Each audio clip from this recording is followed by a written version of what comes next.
Hey everyone, welcome to honest talkable. I hope कि आप लोग अच्छे होंगे और आपकी तैयारी भी काफ़ी ज़बरदस्त और काफ़ी शानदार तरीके से चल रही होगी। इन दिस वीडियो हम बातचीत करेंगे द हिंदी न्यूज़पेपर एनालिसिस के ऊपर, और इसमें हमारा बातचीत होगा बहुत सारे आज न्यूज़ हैं, बहुत सारे ऐसे करंट अफेयर हैं जो आपके एग्जाम पॉइंट ऑफ व्यू से बहुत ही ज़्यादा इंपॉर्टेंट है। तो इन तमाम चीज़ों के ऊपर बातचीत हमारी होंगी गाइस। तो एक एक करके हम देखते हैं। आज देख देख लो, 5 जुलाई है, द हिंदू का एडिशन है, न्यू दिल्ली वाला। और इसमें बहुत सारे ऐसे अपडेट्स हैं जिसके ऊपर हम लोग बातचीत करेंगे, और आज हम लोग देखेंगे बहुत सारे ऐसे न्यूज़ और बहुत सारे ऐसे करंट अफेयर जहाँ से आपके एग्ज़ाम में डायरेक्ट आपके क्वेश्चंस बनने के चांसेस होते हैं, ठीक है ना। तो आइए अब शुरू करते हैं गाइस। ये सीरीज़, ये वीडियो बहुत सारे एग्जामिनेशन में आपको हेल्प करेंगी। जैसे कि यूपीएससी के जो एग्जामिनेशन है वहाँ पे आपको हेल्प करेगा डायरेक्टली। फिर बीपीएससी का जो एग्जामिनेशन है वहाँ पे भी हेल्प करेगा। फिर उसके बाद एसएससी के जो एग्जामिनेशन होते हैं वहाँ भी हेल्प करेगा। यानी कि पीसीएस लेवल के जितने भी एग्जामिनेशन होते हैं वहाँ पे आपको करंट अफेयर का जहाँ भी सेगमेंट है वहाँ पे आपको बहुत ज़्यादा मदद मिलने वाली है इन तमाम टॉपिक से, ठीक है। तो गाइज देखो, पहला जो न्यूज़ है और पहला जो करंट अफेयर का जो आज टॉपिक है वो है एससीओ। तो एससीओ के ऊपर बातचीत करेंगे कि एससीओ क्या है, क्यों न्यूज़ में है, और देश के जो प्रधानमंत्री श्री नरेंद्र मोदी जी हैं उनका क्या कहना है, पाकिस्तान ने क्या कहा है। तो इन तमाम मुद्दे के ऊपर हम बातचीत करेंगे। सबसे पहले हम जान लेते हैं उन टॉप न्यूज़ के बारे में। तो उन टॉप न्यूज़ के ऊपर पहले डिस्कस करते हैं कि कौन कौन सा आज हम लोग करने वाले हैं। दूसरा हम लोग बात करेंगे खालिस्तान के मुद्दे पे कि कनाडा में एक मुद्दा हुआ है, और वो मुद्दा ये है कि खालिस्तान का एक पोस्टर लगाया गया, और जिसमें खालिस्तान के पोस्टर की वजह से खालिस्तानी पोस्टर की वजह से इंडिया ने उसका विरोध करा है कि आप ऐसा कैसे कर सकते हो, ठीक है ना। और जो हमारे डिप्लोमेट थे उसको टारगेट करते हुए उन लोगों ने ये पोस्टर लगाए थे, जो कि अच्छी बात नहीं है, क्योंकि ये हमारे देश का जो सॉवरेनिटी है उसके ऊपर भी सवाल उठाता है। डेट्स वाई इंडिया ने बहुत ही अच्छा स्टेप उठाया और इसका विरोध किया है कनाडा का, ठीक है। और आगे देखते हैं और क्या है टॉप न्यूज़। तो ये सारे पॉलिटिकल बैकग्राउंड है और पॉलिटिक्स से जुड़े हुए हैं, इसलिए इसको हम लोग नहीं देखेंगे। बट एक न्यूज़ है जो आप लोग यहाँ से देख सकते हो, जो आपके एग्जाम पॉइंट ऑफ व्यू से इंपॉर्टेंट है। यहाँ पे आप देखो HNRC है, ठीक है ना। और HNRC क्या है, ठीक है, कमेंट बॉक्स में कमेंट करके बताओ आप लोगों को। मैं NHRC, ठीक है, नेशनल ह्यूमन राइट कमीशन। आप लोग जो देखो गाइज, एवरीडे आपको गूगल पे 5-6 ऐसे टॉपिक है जिसको सर्च करना चाहिए। जैसे कि आज का एक टॉपिक है NHRC, ठीक है ना। और NHRC के बाद United nation human right commission के बारे में भी पढ़ना, ठीक है। तो ये 2 ऐसे टॉपिक है जिसको आप लोगों को गूगल पे जाके सर्च करना है और इसके बारे में स्टडी करनी है, और इसका एक शॉर्ट नोट्स बना लेना है। उसके बाद आपके लिए और मैंने कुछ न्यूज़ छांटे हुए हैं जिसके ऊपर हम बातचीत करते हैं, और वो है यहाँ पे ग्रीन ट्रिब्यूनल। तो गाइज एक बार आप लोग गूगल सर्च करना कि ग्रीन ट्रिब्यूनल क्या है, ठीक है ना, और इसका सेटअप कैसे किया जाता है इसको देख लेना। और साथ में ही NGT, नेशनल ग्रीन ट्रिब्यूनल के बारे में भी एक बार पढ़ लेना, ठीक है ना। यूपीएससी ने क्वेश्चन इसके ऊपर बनाया हुआ है, इसलिए इसको लाइटली मत लेना। और ये छोटे छोटे चीज़ जो न्यूज़ में आते हैं उन्हीं चीज़ों के ऊपर बहुत ज़्यादा फोकस करना होता है। ऐसा कुछ नहीं है कि हाँ आपको भर भर के देखो। न्यूज़पेपर, मैंने हमेशा से कहा है कि न्यूज़पेपर लिखने का बस इतना सा सेंस है कि इसको जर्नल सेंस में लिखा जाता है, कि हर एक व्यक्ति इसको अंडरस्टैंड कर सके। ऐसा नहीं है कि ये यूपीएससी के विद्यार्थियों को दिमाग में रखते हुए इस न्यूज़पेपर को लिखा जाता है। ऐसा कुछ नहीं है, ये देश के हर एक वर्ग को टारगेट करते हुए न्यूज़पेपर लिखा जाता है, ताकि हर व्यक्ति देश दुनिया में क्या चल रहा है इसके बारे में समझ सके और बातचीत कर सके। तो यहाँ पे नेशनल ह्यूमन राइट कमीशन मैंने आप लोगों को बताया है कि इसको गूगल सर्च करना और देख लेना। उसके बाद यहाँ पे हम देखेंगे प्रधानमंत्री, माफ़ करना, यहाँ पे हम देखेंगे राष्ट्रपति द्रौपदी मुर्मू जी गई हुई थी एक जगह, ठीक है ना। और वहाँ पे ये जा करके एक जगह का मतलब ये है कि गाइज ये तेलंगाना गई थी, और तेलंगाना में जाने के बाद वहाँ पे वो ट्राइबल ग्रुप के एक वॉरियर हैं, उनके ऊपर उन्होंने बहुत सारी अच्छी अच्छी बातें कही हैं, और वो बहुत ही बड़े फ्रीडम फाइटर के रूप में थे। और इनके बारे में मैं यहीं पे आपको कवर कर दूं कि अल्लारू सीताराम राजू है नाम इनका, ठीक है ना। अल्लारू सीताराम राजू है, अल्लारू सीताराम राजू हैं। और इनका 125वां बर्थ एनिवर्सरी सेलिब्रेट किया गया है हैदराबाद में, और इसी का इनॉग्रेशन करने के लिए इसी सीताराम राजू जी जो हैं वो एक फ्रीडम फाइटर है, और इनके एनिवर्सरी और बर्थ एनिवर्सरी पे देश की जो माननीय राष्ट्रपति महोदय हैं वो गई हुई थी, और उन्होंने वहाँ पे जाने के बाद बहुत सारी बातें कही, और उसमें से जो अच्छी बातें हैं, और सारी बातें तो बहुत ही अच्छी हैं, लेकिन एक जो है जो एग्जाम में आप कोट कर सकते हो, और वो बात यहाँ पे है कि यदि आदिवासी योद्धा के जीवन से कहती हैं कि जो आदिवासी योद्धा होते हैं उनका जीवन बहुत ही यूँ कहा जाए तो उनके जीवन से आप बहुत कुछ सीख सकते हो, ठीक है ना। समाज के वंचित वर्गों की भलाई के लिए वो निस्वार्थ और निडर होकर के काम करना चाहिए, और ये सारी चीज़ें कहीं न कहीं आदिवासी जो होते हैं वहाँ से आपको बहुत सारी चीज़ें सीखने को मिल जाती है। तो ये एक छोटा-सा टॉपिक है बट बहुत इम्पोर्टेंट है। तो हाल ही में किनका 125वां वर्ष एनिवर्सरी मनाया गया है, तो सीताराम राजू जी का। तो ये बात याद रखना, और इनका अभी संबंध कहाँ से है, तो तेलंगाना से है, तो इसको भी याद रखना, ठीक है? जो इम्पोर्टेंट है आपके एग्ज़ाम पॉइंट ऑफ व्यू से। उसके बाद गाइज़ आपके लिए मैंने एडिटोरियल में 2 एडिटोरियल छाँटा हुआ है। पहला तो ये है कि a micro view of the physical health of state, इसके ऊपर बातचीत करेंगे हम, ठीक है ना। और दूसरा ये है कि ये वाला जो antibiotics with promise a life line India, ठीक है ना। तो इसको एक बार आप लोग देखना, इसके ऊपर भी हम बातचीत करेंगे। उसके बाद हम देखने वाले हैं फूड ग्रेन्स, तो ये वाला आर्टिकल अगर मन करे तो पढ़ लेना गाइस, ठीक है। अदरवाइज आप छोड़ सकते हो। इसमें कोविड वगैरह के बारे में, और उसके बाद नेशनल फूड सिक्योरिटी के बारे में। हाँ, नेशनल फूड सिक्योरिटी सिक्योरिटी जरूर पढ़ लीजिएगा, ये बहुत ज़रूरी है। NFSA एक बार ज़रूर देख लीजिएगा गाइस, बहुत ज़रूरी है, और इसके ऊपर क्वेश्चंस बनने के भी चांसेस हो जाते हैं, ठीक है ना। उसके बाद एक टॉपिक है जो फिर से आपको गूगल सर्च मारने हैं, वो मारने हैं OMSS centres open market sale scheme. क्या है सेंटर्स ओपन मार्केट, ठीक है ना, सेल स्कीम क्या है, इसको एक बार जरूर पढ़ लेना गाइस, ठीक है। आगे बढ़ते हैं, और ये इंपॉर्टेंट नहीं है हमारे एग्जाम पॉइंट ऑफ व्यू से, बट ये वाला काफ़ी इंपॉर्टेंट है गाइस।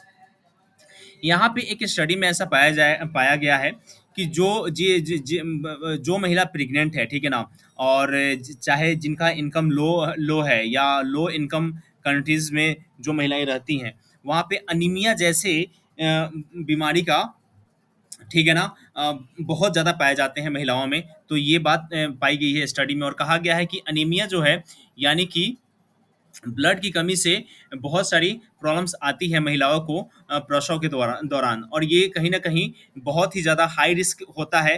कि देखो कभी कभी ऐसा होता है कि वुमेन प्रेग्नेंट है और उनके शरीर में अनीमिया या ब्लड की कमी हो गई है, तो फिर होता क्या है कि प्रसव के दौरान दौरान बहुत सारे ब्लीडिंग होते हैं, और जिसकी वजह से माँ और बच्चे दोनों की जान जाने की जो खतरा होता है वो बहुत ज़्यादा बढ़ जाता है। तो इस आर्टिकल में ये कहा जा रहा है कि नेशनल फैमिली हेल्थ सर्वे के दौरान इस सारी चीज़ों को पाया गया है।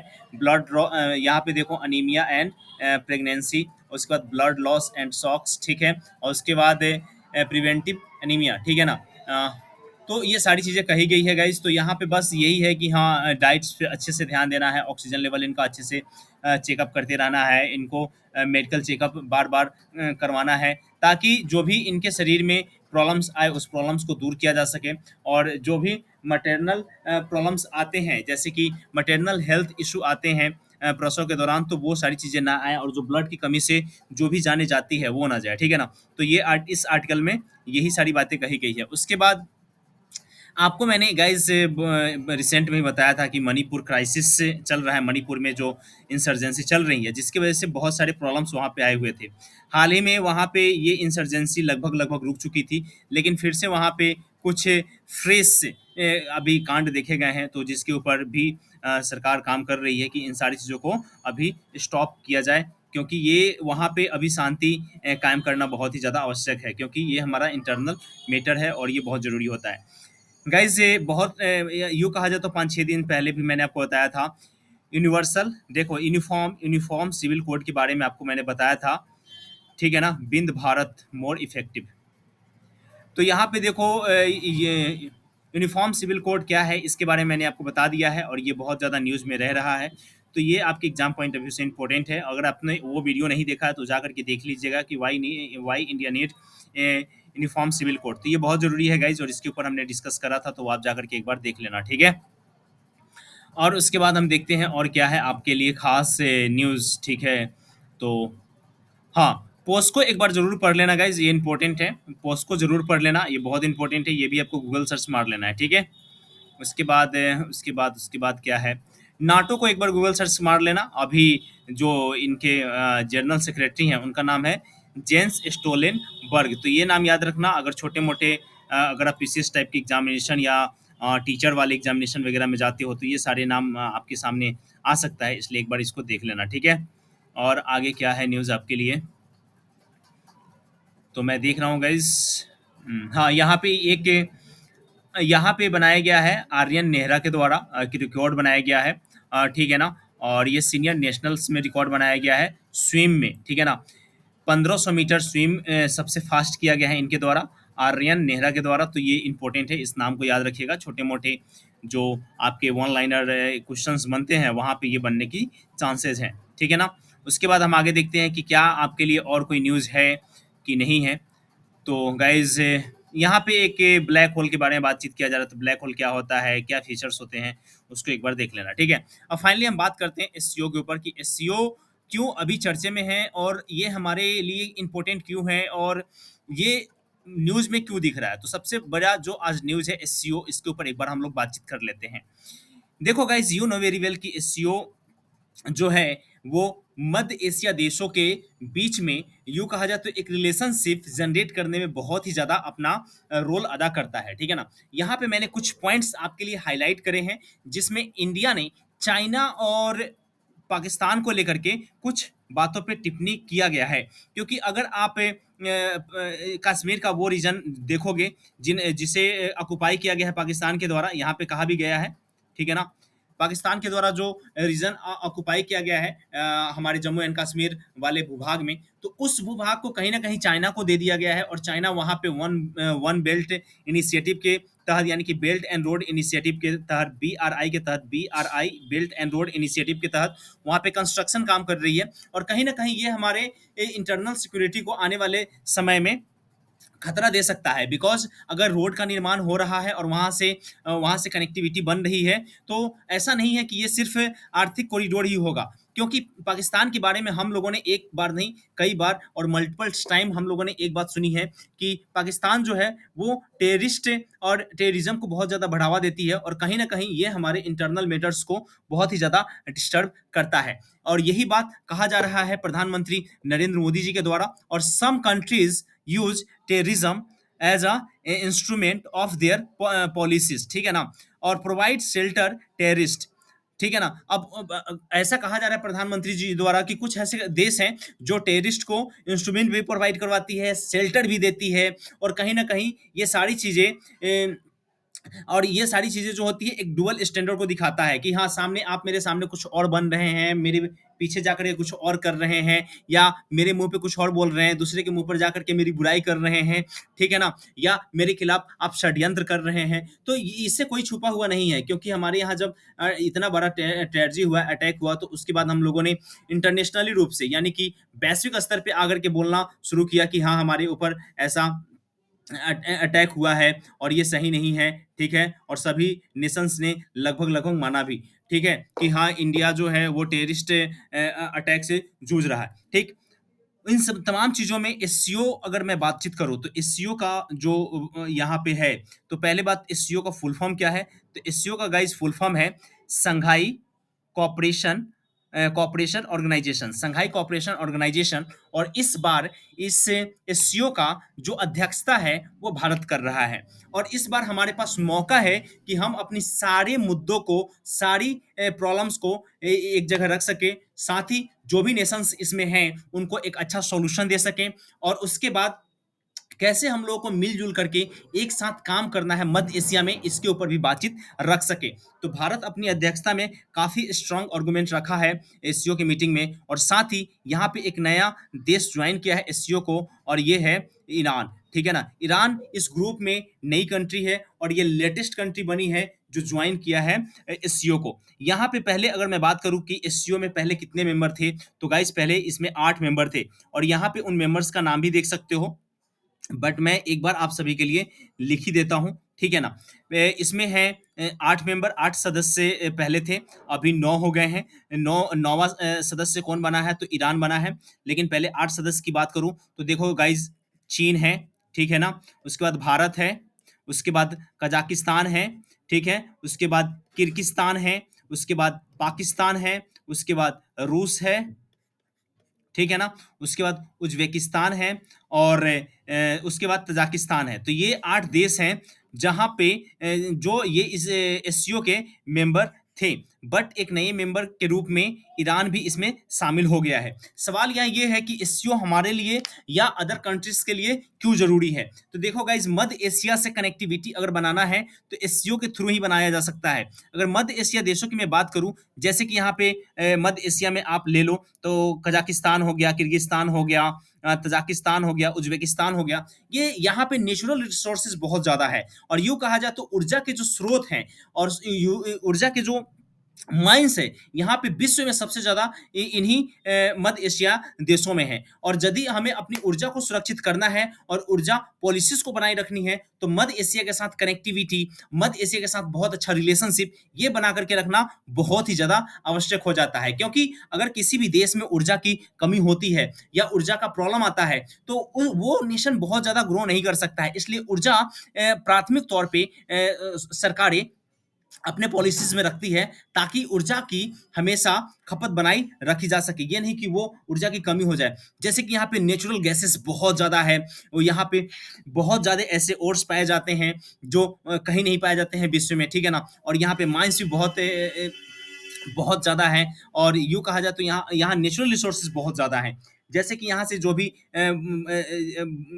जो ओर्स होते हैं, ठीक है ना? खनिज पदार्थ होते हैं, वो मध्य एशियाई देशों में बहुत ही ज़्यादा है। इसलिए एससीओ का इस बार की अध्यक्षता भारत कर रहा है और बहुत सारी अपनी बातें भी रख रहा है, ठीक है ना? और उसके ऊपर हम लोग काम भी कर रहे हैं। तो यही एक छोटा-सा चीज़ है जिसके ऊपर मैंने आज डिस्कशन किया। एक चीज़ है जिसको आपको एग्ज़ाम में कोट करने में बहुत ही अच्छा रहेगा और इसको मैं चाहता हूँ कि आप इसे एक बार ज़रूर लिख लेना। जहाँ भी इंटरनेशनल रिलेशनशिप का क्वेश्चन आएगा, वहाँ पे इसको चिपका सकते हो कि एससीओ के साथ क्या-क्या बातें कही जा रही है, ठीक है ना? और कैसे-कैसे वो भारत को हेल्प कर सकता है, ठीक है ना?